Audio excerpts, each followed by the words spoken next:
আসসালামু আলাইকুম।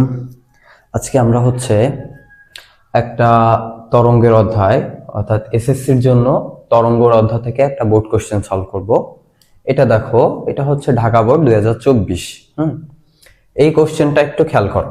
তাহলে এটা সলভ করতে হলে আমাদেরকে কোশ্চেনটা ভালো করে বুঝতে হবে। বলতেছে একটি ছেলে আংশিক পানিপূর্ণ একটা কুয়ার মুখে। তাহলে যদি চিন্তা করো, এমন একটা চিত্র, একটা কুয়া ছিল, এমন এই কুয়াটার আংশিক পূর্ণ আছে, এইটুকু মনে করো সম্পূর্ণ পানিপূর্ণ। তাহলে কুয়ার ওই অর্ধেক বা কিছু অংশ, আমি মনে করলাম অর্ধেক বা কিছু অংশ পানি খালি আছে, মনে করো আর একটা দিলাম এটা। তাহলে তারপরে কি বলতেছে, কুয়ার মুখে যদি হাততালি দেওয়ার পর, এই কুয়ার মুখে একজন ব্যক্তি এখানে হাততালি দিচ্ছে, ঠিক আছে, ঠিক একদম কুয়ার উপরে ওই ছেলেটা কি হাততালি দিচ্ছে। এবার হাততালি দেওয়ার পর কি বলতেছে যে 0.12 সেকেন্ড পর ও 0.15 সেকেন্ড পর পরপর দুইটি শব্দ শুনতে পেল। তাহলে কি এখানে জিনিসটা বোঝো যে এখানে যদি একজন ছেলে কি করতেছে, একটা আংশিক পানিপূর্ণ পানিতে, কুয়াতে কি অর্ধেক পানি আছে বা অর্ধেক না, আমি মনে করি নির্দিষ্ট করে তুমি জানো, কিছু অংশ পানি আছে আর কিছু অংশ খালি আছে। তাহলে আংশিক পানিপূর্ণ একটা কুয়ার গভীরতা, মানে কুয়ার মুখে হাততালি দিচ্ছে সে, এবং হাততালি দেওয়ার পরে তার প্রথমে একটা সে 0.12 সেকেন্ড ও 0.15 সেকেন্ড পরপর দুইটা প্রতিধ্বনি শুনতে পাইছে। এখন আসো, প্রতিধ্বনি কি বুঝো কিনা আমি জাস্ট একটু বলি। প্রতিধ্বনিটা মনে করো একটা আমি শব্দ করব এবং সেই শব্দটা দেওয়ালে বা কোথাও এক জায়গায় মানে বাড়ি খাবে আর কি, যাবে আবার ফেরত আসবে, ধাক্কা খেয়ে ফেরত আসবে, সেই জিনিসটাকে বলা হয় কি প্রতিধ্বনি।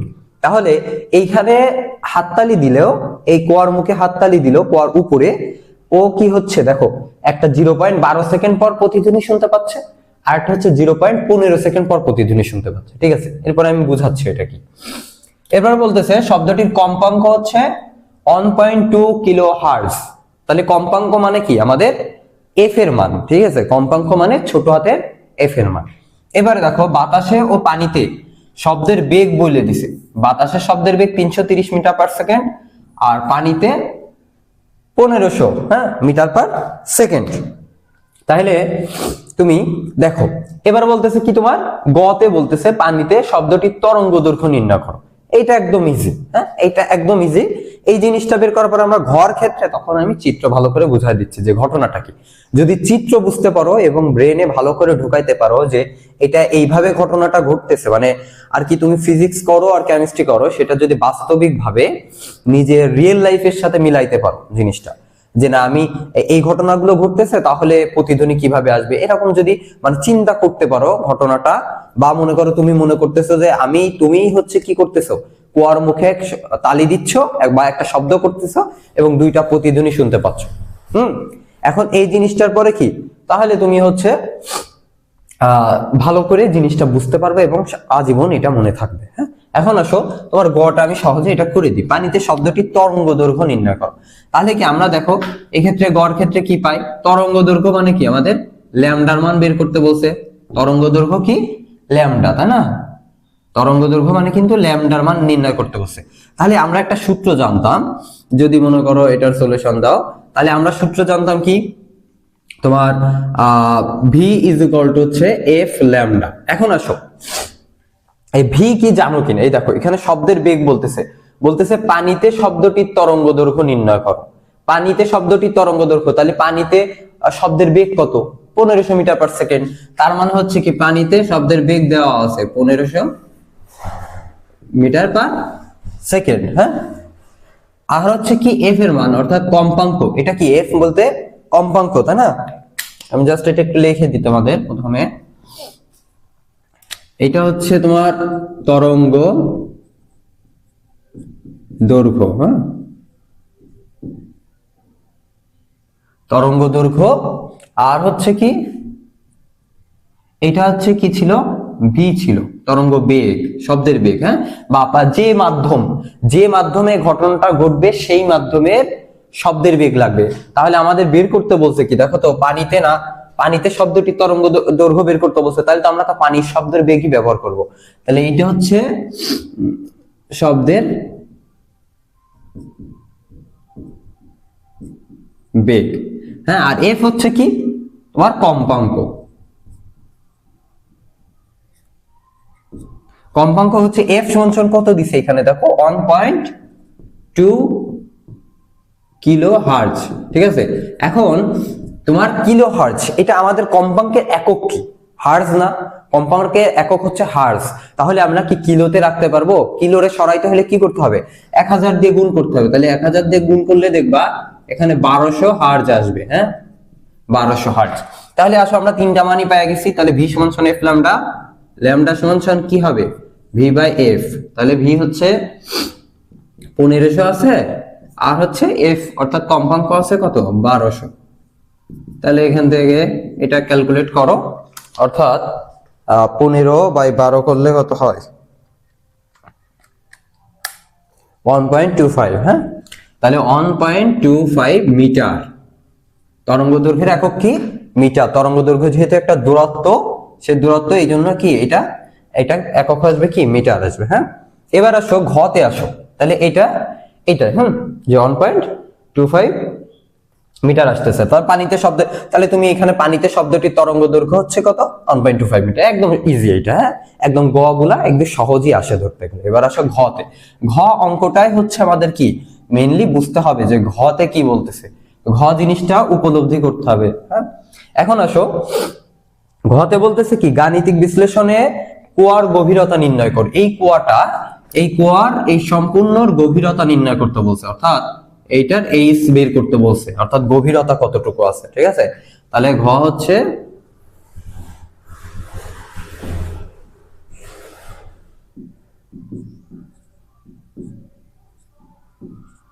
কুয়ার গভীরতা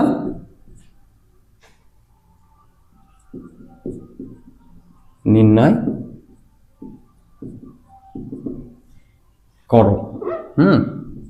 এক মিনিট।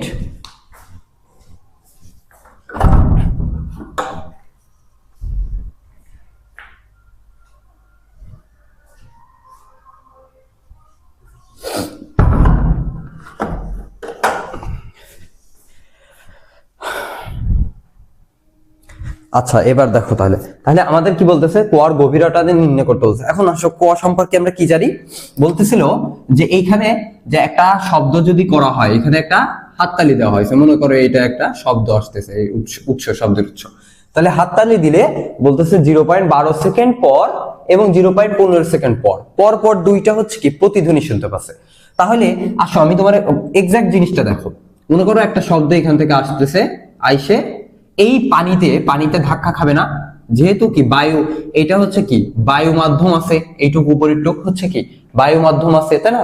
এখন বায়ু মাধ্যম হইলে এইখানে প্রথম হচ্ছে শব্দটা আসবে, আসে যে বায়ু অর্থাৎ পানি মাধ্যমে, পানি যখন প্রথম যে পানির লেয়ারটা বা স্তরটা, ওই লেয়ারের কাছে কি ধাক্কা খাবে, শব্দটা ধাক্কা খায় মনে করো ব্যাকে চলে গেল। ঠিক আছে, এখন এর কিছু অংশ মনে করো যে শব্দটা আসতেছে তার কিছু অংশ কি মনে করো ধাক্কা খায় চলে যাচ্ছে, অর্থাৎ ওই শব্দের প্রতিধ্বনিটা, অর্থাৎ এইখান থেকে শব্দ করলো এবং এখানে ধাক্কা খাইলো, পানিতে ধাক্কা খাইলো, ধাক্কা খাওয়ার পরে পানি কিছুটা ফেরত গেল, মানে শব্দটা কিছুটা ফেরত গেল এবং ওই ব্যক্তিটা হচ্ছে কি প্রতিধ্বনি শুনতে পাইলো প্রথম শব্দ।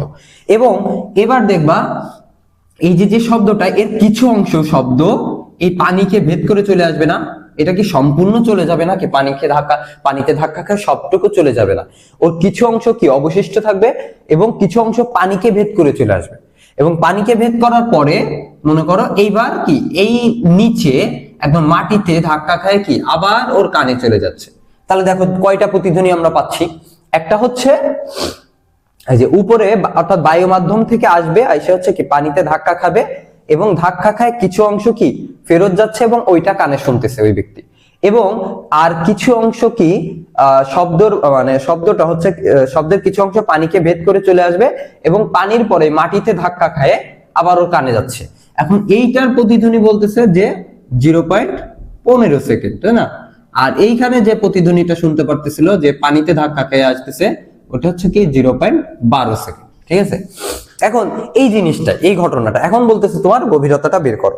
তাহলে আসো আমরা হচ্ছে কি এবার প্রথমত এই ঘটনাটা যেটা হচ্ছে কি আমাদের এই বায়ু মাধ্যমটুকে আসতেছে এবং কি পানিতে ধাক্কা লাগবে, এই যে এখানে পানি আছে, এই পানিতে ধাক্কা লাগে ফেরত যাচ্ছে, তাহলে এইটা কি বায়ু মাধ্যমে কাজ করতেছে।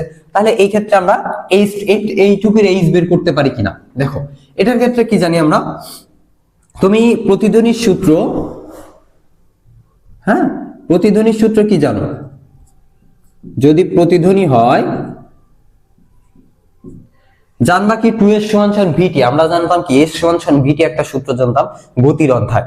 এখন এখানে কি আছে 2h কেন হচ্ছে বা 2s কেন হচ্ছে, এটা হচ্ছে যাবে যাইতে s এবং ধাক্কা খায় কি আবার আমার কাছে ফেরত আসতেছে, এটা কি তাহলে 2s হইলো, s দূরত্ব গেল s দূরত্ব আসলো 2s।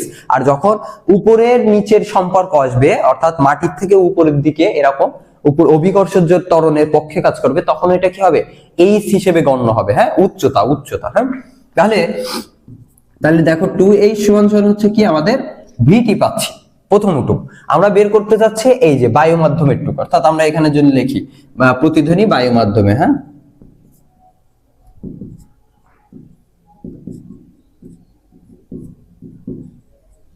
এই যে বায়ু মাধ্যমে, হ্যাঁ তাহলে বায়ু মাধ্যমে হইলে মনে করো আমি এটা একটু সরাই লিখি, প্রতিধ্বনি বায়ু মাধ্যমে হইলে এটার সূত্র হচ্ছে 2h = vt।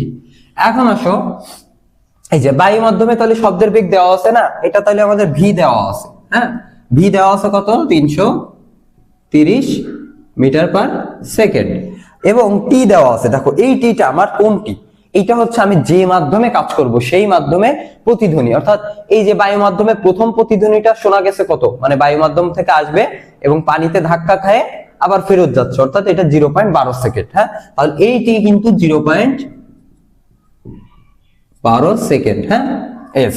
তাহলে এবার দেখো এই 2h, তাহলে আমি h টা বের করতে পারবো কিনা, h = হচ্ছে কি vt/2, তাহলে v হচ্ছে কত 330 গুণ 0.12/2। এবার h টা বের করো, তাহলে এই h টা কত আসবে 330 গুণ হচ্ছে 0.12 ভাগ হচ্ছে 2, 19.8 মিটার, হ্যাঁ তাহলে এটা হচ্ছে আসতেছে 19.8 মিটার। তাহলে এইটুকু আমরা কতটুকু পাইলাম দেখো, এখানে যে বায়ু মাধ্যমটুকু এই যে পানির আগ পর্যন্ত, মানে পানিতে থাকা আগ পর্যন্ত এইটুকুর h পাইলাম আমরা, অর্থাৎ h পাইছি হচ্ছে কতটুকু, h1 পাইছি 19.8 মিটার, এইটুকু পাইছি। এবার হচ্ছে আমরা যদি এই পানিরটুকু বের করতে পারি, এই যে পানির এইটুকুর h বের করতে পারি, তাহলে তো আমরা পুরো কুয়ার গভীরতা পেয়ে গেলাম, তাই না? কারণ আমি কি উপরের টুকু পাইছি, তাহলে এবার পানির ভিতরে কতটুকু যাচ্ছে সেইটুকুর h বের করতে পারলে কি আমরা মোট h পেয়ে যাব, অর্থাৎ কুয়ার গভীরতা পেয়ে যাব। এখন আসো যদি মনে করো আমি এইটুকু করলাম, এবার আমরা কি বের করব পানি মাধ্যমে কতটুকু, হ্যাঁ পানি মাধ্যমে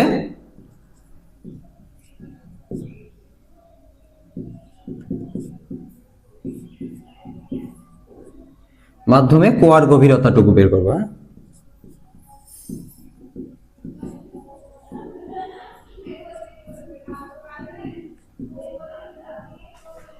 কুয়ার গভীরতা h2, হ্যাঁ তাহলে h2 বের করব। তাহলে আমাদের সূত্র কি কুয়ার গভীরতা, তাহলে আমাদের সূত্র হচ্ছে 2h2 দিলাম এখানে, আর vt এখানে 2 বলতে বোঝাচ্ছে জাস্ট পানির গভীরতা, মানে পানিতে কতটুকু h সেটার জন্য তুমি এখানে 2h ইউজ করতে পারো, যেহেতু প্রথম তুমি 2h ইউজ করো, তাহলে 2h সমান হচ্ছে কি vt। এখন আসো এই h টা কি বের করবে, এই h টা হচ্ছে তাহলে কি vt/2 হবে, কিন্তু এখানে আসো তাহলে পানির ভেতর থেকে যে শব্দ যাবে, তাহলে সেই পানি মাধ্যমে শব্দের বেগটাই নিতে হবে আমার, যেহেতু পানির ভেতর থেকে শব্দটা যাচ্ছে, তাহলে পানি মাধ্যমে যে শব্দের বেগ, অর্থাৎ পানির ভিতর থেকে শব্দ কতটুকু বেগে যাবে সেই বেগটাই তো আমাদের নিতে হবে। তার মানে এই ক্ষেত্রে ভি নিতে হবে কত, ভি নিতে হবে এই যে পানি মাধ্যমে শব্দের বেগ, অর্থাৎ 1500 মিটার/সেকেন্ড, ঠিক আছে। এবার দেখো এই ভি গেল টিটা, এই টিটা হচ্ছে বিষয়। এখন টিটা একটু খেয়াল করো, আমাদের প্রথম এই শব্দ মাধ্যমে অর্থাৎ যেখানে পানি ছিল না এইটুকু আসতে লাগছে, আইসে প্রতিধ্বনি গেছে 0.12 সেকেন্ড। এখন এইটুকু আর মোট পরিপূর্ণ অর্থাৎ উপর থেকে কুয়া থেকে শুরু করে একদম মাটি পর্যন্ত যায় প্রতিধ্বনি যাইতে লাগছে 0.15 সেকেন্ড।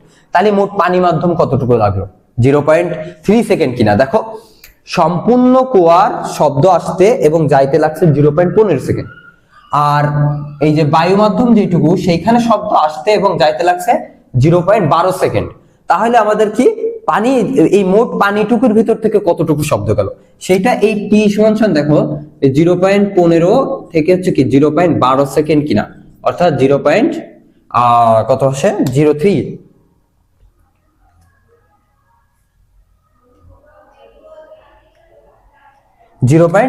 হ্যাঁ, তাহলে 0.03 সেকেন্ড।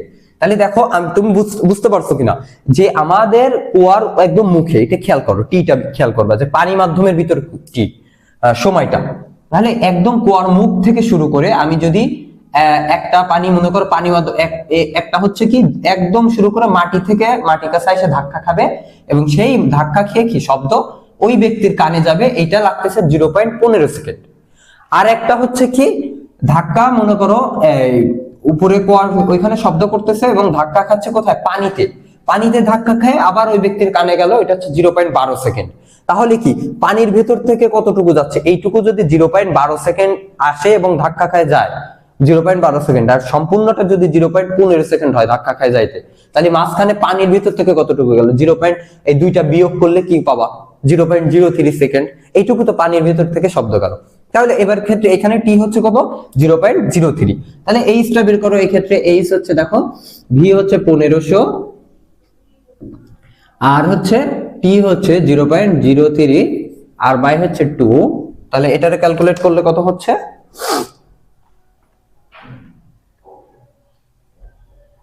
ভাগ 2 22.5, হ্যাঁ, তাহলে হচ্ছে কি 22.5 আসতেছে, 22.5 মিটার। তাহলে দেখো আমাদের মোট প্রথমটার উচ্চতা কতটুকু পাইছিলাম, এই উচ্চতাটুকু পাইছিলাম h1 অর্থাৎ 19.8 মিটার, আর এইটা পাইছে অর্থাৎ h2 পাইছে কত 22.5 মিটার। তাহলে মোট কতটুকু, মোট কুয়ার গভীরতা। এবার যদি মোট কুয়ার গভীরতা বের করতে চাও দুইটা যোগ করে দিবা, শেষ, ঠিক আছে। তাহলে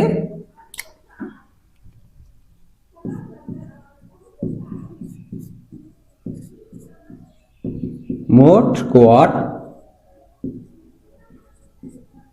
গভীরতা এই সমান কি h1 প্লাস h2 অর্থাৎ ওই যে 19.8 মিটার প্লাস হচ্ছে মিটার দরকার নেই এখানে একক 22.5, কত পাচ্ছ, তাহলে পাবা হচ্ছে তোমার 42.3 মিটার, হ্যাঁ, এটা।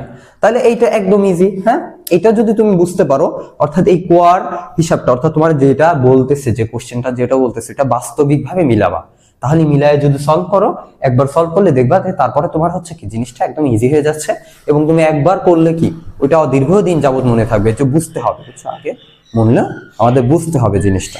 আচ্ছা, আজকে এই পর্যন্ত। আসসালামু আলাইকুম।